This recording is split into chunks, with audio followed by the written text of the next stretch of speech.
नमस्कार, स्वागत है आप सभी का इस बुलेटिन में। अस्सी खबर अस्सी जिले आप देख रहे हैं और आपके साथ मैं हूं पुनीत। कवर्धा से सबसे पहले बड़ी खबर आपको बता देते हैं, जहां पर अवैध धान के खिलाफ बड़ी कार्रवाई को अंजाम दिया गया है। जिला प्रशासन ने ये बड़ी कार्रवाई की है। कोचिए के गोदाम पर प्रशासन ने दबिश दी है और कुकदुर थाने के पंडरी खार गांव में ये दबिश दी गई है और 2659 बोरे धान को जब्त किया गया। अवैध रूप से ये धान था जिसे जब्त कर लिया गया 2659 बोरे और अवैध धान की कीमत 32 लाख रुपए बताई जा रही है। कवर्धा से ये बड़ी खबर आपको बता रहे हैं।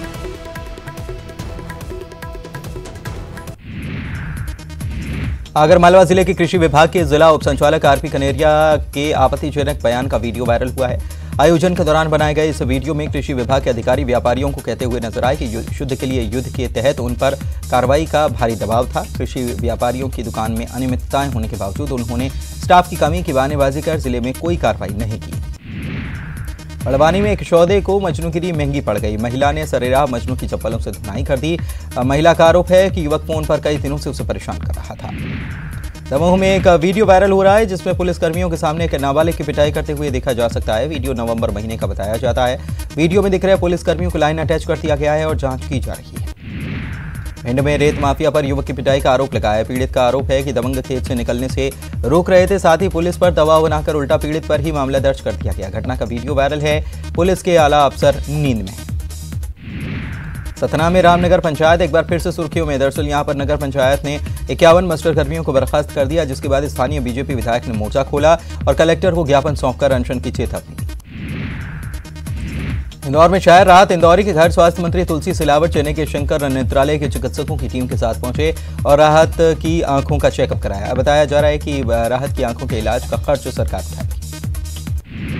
जबलपुर के बरगी नेशनल हाईवे में एक सप्ताह के अंदर दूसरा बड़ा हादसा पेश आया। यहां पर जबलपुर की ओर से जा रही बस और एक ट्रक आमने सामने टकरा गए, जिससे कि बस और ट्रक के सामने का हिस्सा बुरी तरह से क्षतिग्रस्त हो गया। 7 लोगों को इसमें चोटें आई। गनीमत रही कि हादसे में किसी की जान नहीं गई। मध्य रेल के महाप्रबंधक संजीव मित्तल ने बुरहानपुर के निर्माणाधीन आदर्श रेलवे स्टेशन का दौरा किया। महाप्रबंधक ने निर्माण कार्य की प्रगति की जानकारी ली और तेजी से कार्य करने के निर्देश दिए। बेलारूस के कलाकारों का कहना है कि छत्तीसगढ़ सरकार ने जो आयोजन किया है वो अनोखा है। वो पहली बार भारत आए हैं और यहां पर आकर बेहद अच्छा लगा है। रायपुर में हो रहे राष्ट्रीय आदिवासी नृत्य महोत्सव में शामिल होने के लिए तेलंगाना के कलाकार भी पहुंचे हैं। बड़ी बात यह है कि इन्होंने दुनिया के कई हिस्सों में प्रस्तुति दी। 60 की उम्र में भी इनका उत्साह देखते बनता है। रायपुर के दीनदयाल उपाध्याय ऑडिटोरियम में आयोजित इंडियन इकोनॉमिक एसोसिएशन के 102वें वार्षिक सम्मेलन का आयोजन किया गया। इस समारोह में उपराष्ट्रपति एम वेंकैया नायडू मुख्य अतिथि के रूप में शामिल हुए। उपराष्ट्रपति के अलावा इस समारोह में राज्यपाल अनुसुईया उइके, मुख्यमंत्री भूपेश बघेल और अन्य गणमान्य व्यक्ति शरीक हुए। अर्थशास्त्रियों के 3 दिवसीय अधिवेशन के उद्घाटन के साथ ही मंच पर मुख्यमंत्री भूपेश बघेल और उपराष्ट्रपति वेंकैया नायडू के विचारों में मतभेद सामने आ गए। मुख्यमंत्री भूपेश बघेल ने जहां पर जीएसटी को केंद्र सरकार की खराब नीति बताया, तो वहीं उपराष्ट्रपति नायडू ने कहा कि जीएसटी इतनी ज्यादा सफल है कि जो दुनिया के बाकी देश इस पर स्टडी करना चाहते हैं। नगरीय निकाय चुनाव के बाद अब मुंगेली जिला प्रशासन त्रिस्तरीय पंचायत चुनाव की तैयारियों में जुट गया है। मुंगेली के 370 ग्राम पंचायतों में चुनाव 3 चरणों में होना है, जिसके तहत 966 मतदान केंद्रों में ग्राम के 4,95,000 मतदाता अपने मताधिकार का उपयोग करेंगे। रायपुर के एयरपोर्ट में आए दिन पार्किंग में लोगों के साथ विवाद होता है। पार्किंग संचालकों के व्यवहार के कारण महिलाओं के साथ भी कई बार विवाद की स्थिति बन चुकी है। एयरपोर्ट सलाहकार समिति के लोगों ने भी पार्किंग विवाद को लेकर नाराजगी जताई। छत्तीसगढ़ सरकार जनवरी 2020 से 8 बाजार योजना चालू कर रही है। इस योजना के तहत गांवों के साप्ताहिक बाजार में डॉक्टर जाकर बैठेंगे, जिससे कि लोगों को अपने गांव में ही इलाज की सुविधा मिल पाएगी। केंद्र सरकार अब भारतीय खाद्य निगम के जरिए छत्तीसगढ़ में चावल खरीदने का फैसला कर चुकी है। इसके लिए पूरे प्रदेश में 24 लाख टन चावल के उपार्जन की अनुमति दी गई है। धमतरी जिले में 3,76,000 टन चावल खरीदा जाएगा। बिलासपुर में सीपत के देवरी गांव में कई ग्रामीणों को अचानक आंखों में जलन और दर्द की शिकायत हुई। इसके बाद कई लोगों को सिम्स में इलाज के लिए लाया गया। बताया जा रहा है कि गांव में रामायण पाठ चल रहा था और सभी लोग उसी में गए थे। कार्यक्रम के दौरान वहां लगा हेलोजन लाइट अचानक से फूट गया, जिसके बाद से ही लोगों ने आंखों में जलन और दर्द की शिकायत की। मध्य प्रदेश में टूरिज्म को बढ़ावा देने के लिए प्रदेश सरकार आदिवासी महोत्सव का आयोजन करने वाली है। इसकी तारीख जल्द ही ऐलान कर दी जाएगी। प्रदेश के पर्यटन मंत्री सुरेंद्र सिंह बघेल के मुताबिक सरकार आदिवासियों को प्रोत्साहित करने के लिए और सैलानियों को लुभाने के लिए आदिवासी डांस महोत्सव का आयोजन करेगी। भोपाल में पीएमटी परीक्षा को लेकर व्यापक घोटाले में एसटीएफ ने कार्रवाई करते हुए 103 अलग अलग एफआईआर दर्ज की है। एफआईआर में अभ्यर्थियों के साथ कई लोगों को आरोपी बनाया गया है। रेत खनन को लेकर भिंड में गैंगवॉर के चलते एक व्यक्ति की मौत हो गई। रेत खदान समेत गिट्टी क्रशर को लेकर कैबिनेट मंत्री इमरती देवी प्रद्युम्न सिंह तोमर के बीच के विवाद पर प्रदेश के खनिज मंत्री ने अजीब व गरीब बयान दे डाला। मंत्री ने कहा कि भिंड और ग्वालियर में गोली चलना आम बात है। हालांकि इस मामले पर बवाल मचा तो मंत्री ने सफाई देते हुए कहा कि सरकार अवैध खनन को रोकने के लिए एसएफ की मदद लेने की तैयारी में है। सीधी के कुसमी थाना क्षेत्र के तहत पौड़ी पुलिस चौकी प्रभारी और मुंशी को 4000 रुपए की रिश्वत लेते रंगे हाथों लोकायुक्त ने पकड़ा है। शराब प्रकरण के मामले में शिकायतकर्ता से 5000 रुपए की रिश्वत लेने की मांग की गई थी। रिश्वत की मांग की गई थी और घूस के 4000 रुपए देते समय लोकायुक्त ने ये कार्रवाई की। दमोह में मुआवजे की राशि की लिस्ट में नाम न जोड़ने से नाराज किसान पटवारी पर गुस्सा गया और पटवारी की कॉलर पकड़कर तहसील कार्यालय ले गया। किसान ने आरोप लगाया कि पटवारी नाम जोड़ने के लिए पैसों की मांग कर रहा था। ग्वालियर के कंपू थाना क्षेत्र में एक युवक की गोली मारकर हत्या कर दी गई। बताया जा रहा है कि पैसे के लेन देन को लेकर युवक को गोली मार दी गई। हत्या का आरोपी मृत युवक के पड़ोसियों पर आरोप लगाया है। घटना खजांची बाबा दरगाह के पास हुई। मंदसौर के अंतर्राष्ट्रीय तस्कर मोहम्मद शफी के भाई मोहम्मद अयूब के ठिकानों पर नगर पालिका प्रशासन और पुलिस ने कार्रवाई दूसरे दिन भी जारी रखी। मोहम्मद अयूब का आलीशान बंगला ढहाने के बाद पुलिस प्रशासन और नगर पालिका अमले ने मोहम्मद अयूब की दूसरी बहुमंजिला इमारत को भी तोड़ दिया। सीए और एनआरसी को लेकर जबलपुर में उपद्रव को एक सप्ताह बीत चुका है, लेकिन यहां पर विरोध की गूंज थमती हुई नजर नहीं आ रही है। कुछ असामाजिक तत्वों ने रानीताल स्थित भारतीय जनता पार्टी के संभागीय कार्यालय की दीवार पर काले अक्षरों में नो कैब नो एनआरसी लिख दिया है, जिसके बाद थाने में शिकायत दर्ज कराई गई है। धार के विश्व प्रसिद्ध पर्यटन स्थल मांडू में 28 दिसंबर को मांडू उत्सव होने वाला है। इसको लेकर जिला प्रशासन और पर्यटन विभाग ने तैयारियां पूरी कर ली हैं। 5 दिनों तक चलने वाले मांडू उत्सव को इस बार और अधिक आकर्षक बनाने की कोशिश की गई है। उत्सव के पहले दिन सांस्कृतिक कार्यक्रमों में इंडियन ओशियन लाइव बैंड अपनी प्रस्तुति देगा। रतलाम में महिला एवं बाल विकास विभाग के सुपरवाइजर की प्रताड़ना से तंग आकर आंगनबाड़ी कार्यकर्ता निर्मला ने आत्महत्या कर ली। ये मामला ईश्वर नगर के आंगनबाड़ी नंबर 3 का है। निर्मला की 7 दिन पहले ही नौकरी लगी थी। परिजनों का आरोप है कि सुपरवाइजर एहतेशाम अंसारी ने चेकिंग के दौरान लड़की से बदसलूकी की। मुंगेली नगर पालिका में बीजेपी का कब्जा अब तय होता दिख रहा है। तिलक वार्ड से निर्दलीय चुनाव जीतने वाली सोनी आनंद जागड़े ने बीजेपी का दामन थाम लिया, जिससे कि भाजपा के पार्षदों की संख्या 12 हो चुकी है। मुंगेली नगर पालिका में कुल 22 सीटें हैं, जिनमें भाजपा को 11 सीटों पर जीत मिली है। कोरबा के गढ़गोरा वन मंडल के केंद्रीय रेंज के कुलहरिया पंचायत के वन खेतापारा के खेत के दलदल में हथिनी की मौत हो गई। दलदल से कड़ी मशक्कत के बाद शव को बाहर निकाला गया। रायपुर में होने वाले नागरिकता संशोधन कानून के विरोध प्रदर्शन को स्थगित कर दिया गया। बताएं कि अखिल भारतीय कौमी एकता कमेटी के द्वारा सीएए का विरोध किया जाना था। सुरक्षा कारणों के चलते इसे स्थगित किया गया। राजनांदगांव जिले में मां बमलेश्वरी महिला फेडरेशन हितग्राही समिति से जोड़कर महिलाएं जैविक खाद निर्माण कर रही हैं और इस खाद का स्वयं के खेत में उपयोग करने के साथ ही दूसरे जिलों में इसका विक्रय कर रही हैं। जैविक खाद के निर्माण और विक्रय से महिलाओं की आर्थिक स्थिति मजबूत हुई है। रायपुर के प्रभारी कमिश्नर के एक प्रमोशन वाले आदेश कर्मचारियों में गुस्सा है। प्रभारी कमिश्नर दिलीप कुमार वासनीकर ने धमतरी में मृत हो चुके क्लर्क जे नाग का प्रमोशन आदेश जारी कर दिया। कर्मचारी संघ ने कमिश्नर के फैसले के खिलाफ मोर्चा खोला। कोरबा के छुरीकला नगर पंचायत में अध्यक्ष पद के लिए लड़ाई जारी है। कांग्रेस में अंदरूनी लड़ाई चल रही है। नीलम मधु और माया तीनों खुद को अध्यक्ष पद का दावेदार बता रही हैं। इधर कांग्रेस कमेटी की ग्रामीण अध्यक्ष उषा तिवारी का कहना है कि अध्यक्ष पद को लेकर कहीं कोई लड़ाई नहीं। छुरीकला के पूर्व अध्यक्ष अशोक देवांगन का कहना है कि पार्टी का जो निर्देश मिलेगा उसके बाद अध्यक्ष और सभापति का चयन होगा। राजनांदगांव में नक्सलियों के शिकार हुए ग्रामीणों के परिजनों को शासन प्रशासन की ओर से अभी तक कोई मदद नहीं मिल पाई है, जिसे लेकर परिजनों ने हाईकोर्ट की शरण ली, लेकिन हाईकोर्ट के आदेश के बावजूद अफसरों के कानों पर जूं तक नहीं रेंग रही। जगदलपुर के लोहांडीगुड़ा ब्लॉक के बेलर गांव में पिछले 9 दिनों से चल रहे लक्ष्मी जगार का कार्यक्रम गुरुवार को आस्था और भक्तिभाव के साथ संपन्न हो गया। इसमें सैकड़ों लोगों ने हिस्सा लिया। इंदौर के आदर्श रोड के चर्चे अब राष्ट्रीय स्तर तक पहुंच गए हैं। यही कारण है कि फिल्म अभिनेत्री और बीजेपी सांसद हेमा मालिनी ने भी इस सड़क को देखने की इच्छा जाहिर की, जिस पर इंदौर सांसद शंकर ललवाली ने उन्हें आमंत्रित किया है। हेमा शहरी विकास मंत्रालय के सांसदों के दल के साथ 15 जनवरी को इंदौर का दौरा करेंगी। उज्जैन के झालेरिया मठ में 4 दिवसीय राष्ट्रीय तीरंदाजी स्पर्धा का आयोजन किया जा रहा है, जिसमें 15 राज्यों से 650 से ज्यादा अलग अलग आयु के बच्चे भाग ले रहे हैं।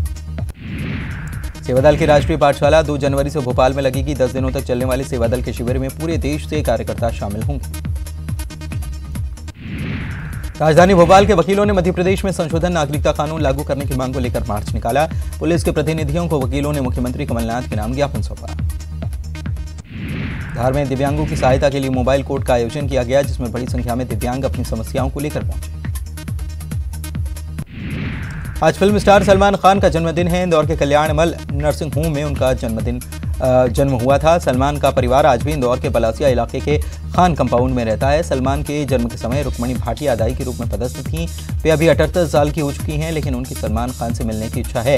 वे बताती हैं कि सलमान खान जब उनका जन्म हुआ था तो खुश होकर सलमान के पिता सलीम खान ने उन्हें 100 रुपए बतौर इनाम दिए थे। कांग्रेस सांसद राहुल गांधी ने दीप प्रज्वलित कर राष्ट्रीय आदिवासी नृत्य महोत्सव का छत्तीसगढ़ में आज आगाज किया। इस मौके पर राहुल गांधी का मंच पर शॉल ओढ़ाकर सम्मान किया गया। राष्ट्रीय आदिवासी नृत्य महोत्सव में शामिल होने राहुल रायपुर पहुंचे थे। आदिवासियों के नृत्य को देखकर वे खुद को रोक नहीं पाए। उन्होंने मंच पर पहुंचकर आदिवासियों के साथ डांस किया। कार्यक्रम का उद्घाटन करने के बाद एक कर कई देशों से आए कलाकारों ने राहुल गांधी का स्वागत किया। उसके बाद उन्होंने कहा कि सीएम भूपेश बघेल ने जब उन्हें न्योता दिया तो उन्होंने उसे तुरंत कबूल कर लिया। राहुल गांधी ने कहा कि छत्तीसगढ़ में आदिवासियों की आवाज सुनी जा रही है। आदिवासी किसान, रोजगार और अर्थव्यवस्था को लेकर केंद्र सरकार पर उन्होंने निशाना साधा और देश में जीएसटी लागू किए जाने को लेकर सवाल उठाए। इस मौके पर राहुल गांधी ने छत्तीसगढ़ की तरक्की को लेकर जमकर तारीफ की।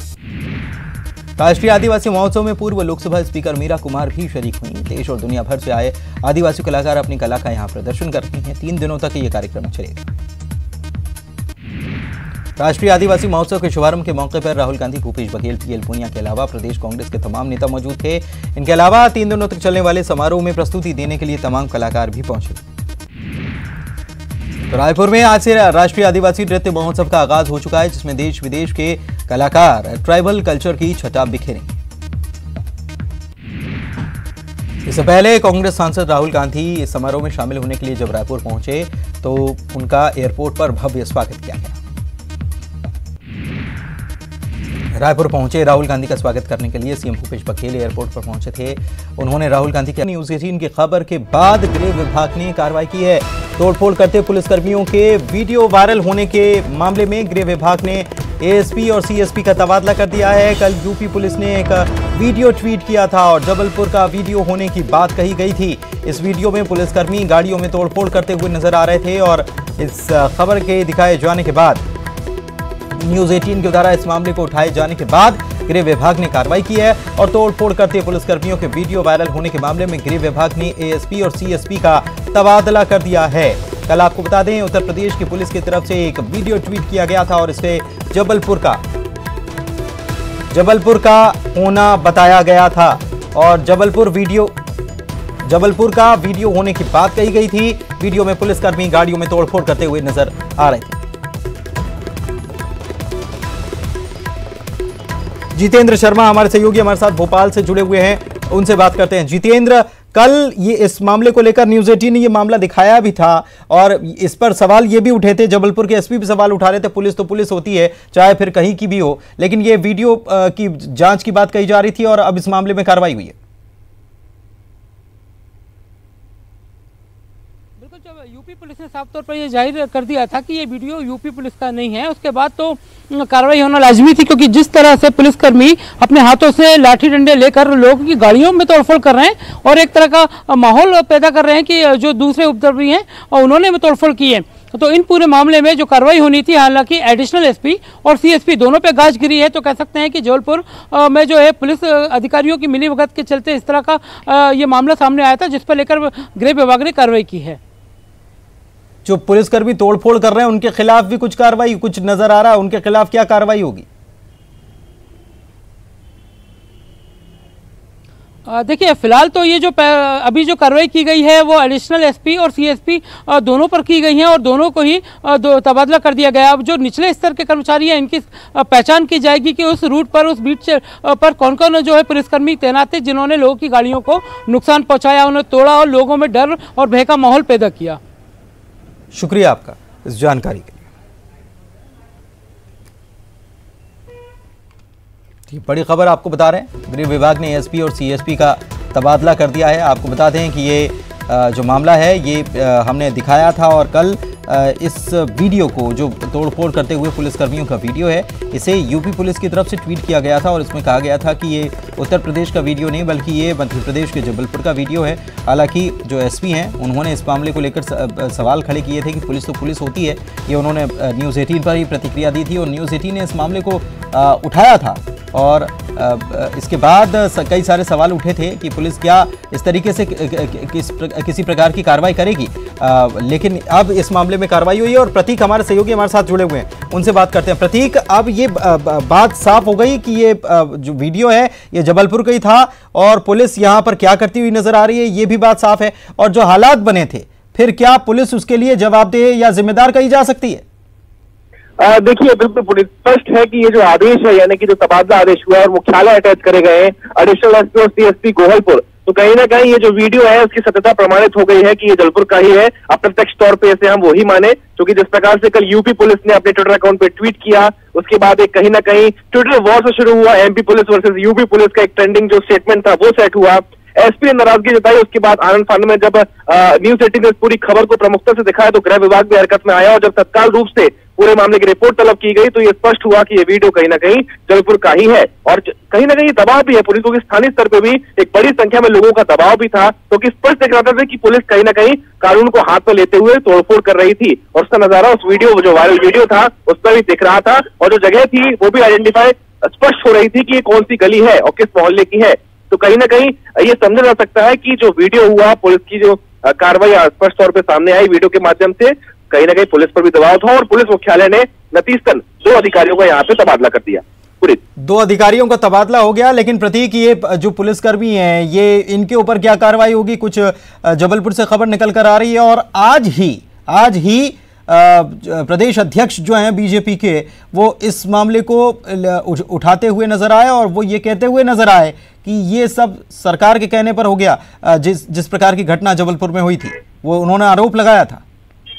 देखिए, पूरे मामले का राजनीतिकरण पहले से ही होता आ रहा है और न केवल मध्य प्रदेश में बल्कि जहां जहां भी ये तमाम घटनाएं हुई हैं वहां राजनीति और कहीं ना कहीं सियासी बयानबाजी का दौर चल रहा है। बहरहाल ये जो बात उन्होंने कही थी कि दबाव में कार्रवाई की गई और कांग्रेस के कहने पर और दबाव में पूरा जो उपद्रव मचा, ये कांग्रेस के कहने पर मचा था, जो भी हो, लेकिन इस बीच ये जो वाकया ये इससे इतर था।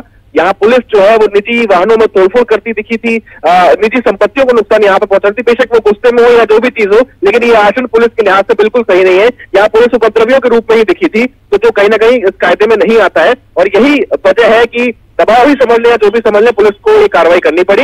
फिलहाल जिनके जुरिस्डिक्शन में ये एरिया था जहां पे ये तोड़फोड़ हुई थी, उस पर एडिशनल एसपी त्रिपाठी और सीएसपी गोहलपुर उसके जिम्मेदार थे, उनके ही नेतृत्व में वहां तमाम जो टीमें थी तैनात थी और इस बीच ये जो भी पूरा घटनाक्रम हुआ तो जिनकी सीधे जवाबदेही बनती है उन पर फिलहाल पुलिस मुख्यालय ने कार्रवाई कर दी है और अब जो पुलिसकर्मी इस पूरे मामले में या घटनाक्रम में दोषी होंगे, अब उनकी भी डिटेलिंग की जाएगी कि आखिर किस तरीके से उन्होंने कौन कौन सिपाही इसमें शामिल थे, अब उनकी कार्रवाई यहाँ पर हो सकती है। बहुत बहुत शुक्रिया प्रतीक आपका इस तमाम जानकारी के लिए।